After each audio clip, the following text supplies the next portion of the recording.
back to my channel. It's Paula here, and as you can tell by the title, I have another makeup and medieval myths video for you. What? But before we get into the video, don't forget to subscribe to my channel. Okay. Give this video a big thumbs up after you've watched it, and turn on your post notifications so you get notified each time I upload a video. Now let's get into the story. So guys, today we're going to be talking about life as a medieval peasant. Just want to let you guys know it's going to be a little bad. Don't get mad at me. This is just facts or myths.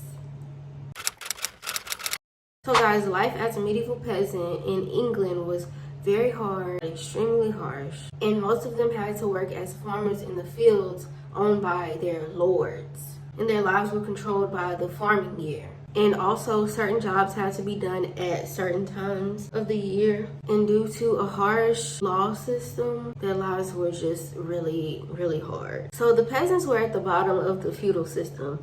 If you don't know what a feudal system is, it's a system of land ownership and duties. I'm sorry to stop the story, guys, but I wanted to show you guys what look I was going for. It's this look right here, and I did this look a while ago, and I just found it like scrolling through my camera roll. Okay, back to the story. So because they were at the bottom of the feudal system, they absolutely had to obey their lords because they had sworn an oath of obedience on the Bible. So taxes. Okay, in medieval England, they had to pay out money in either taxes or rent. And of course, they had to pay out this rent or taxes to their lords, which were the people who basically owned the land that they were working on. Now, they also had to pay taxes to the church, which we know as a tithe. The tithe was 10% of what they had formed. They could either pay this tithe in cash or equipment, seeds, stuff like that. Now, this is the crazy part. They had to work for free on the church land. Like, they did not get paid at all to work on the church land. I mean, I understand it, but it's still work. And of course, as we all would imagine, this was like very inconvenient for them, because they could have been working on their own land instead of working for free somewhere else, Now, of course, no one would say anything about this because they had been taught at an early age that God would see their sins and punish them. After they paid their taxes, they were allowed to keep whatever was left, but it wasn't a lot, of course. The housing, oh God. I'm gonna insert a picture of the houses that they supposedly lived in. Like, really just terrible looking. So if you didn't know, these houses were called crook houses. Now, to build these houses, they used a mixture of manure, straw, and mud. And obviously, they used wood for the frame of the house. The straw was used as like insulation for the house. So like if it was hot, and they had maybe like a breeze or something, it would come through the house, and the straw would kind of help out with that. The manure was used to bind the whole mixture together, the manure, the mud, and the straw. Once it dried, it would become like a strong building material. So that's what they used to actually like build their houses and kind of like keep them intact.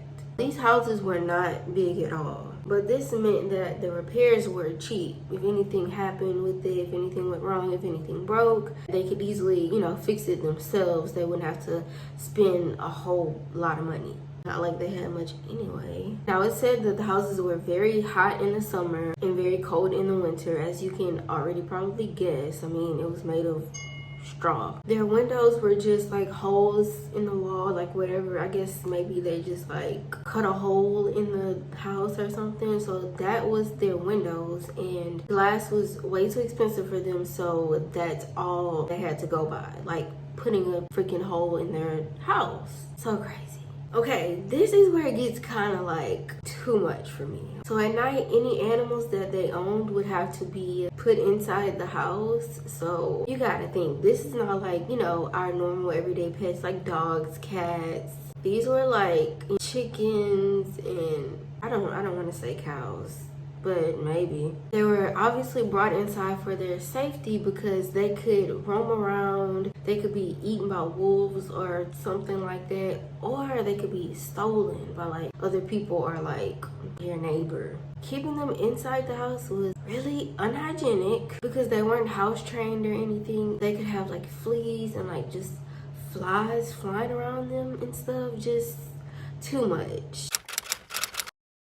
So guys, bathing was rare even for the rich. So a rich person may have had a bath several times like throughout the year, but to make their lives a little easier, so they say, a lot of people would use the same water. So I guess they saw the need to throw it out. Hand and face washing was more common during these times. No one really knew about like germs and how fast they can travel, as far as like just even having dirt on your hands. No one really knew the hygiene facts. London had a number of baths near the River Thames, that's how it's pronounced, but they called them stews. So at these baths, there were a lot of people bathing at one time, and the stews would also attract thieves. So if you were to go and take a bath and, you know, leave your clothes or whatever, or anything like valuable to you, maybe you would come back and all your stuff would be gone.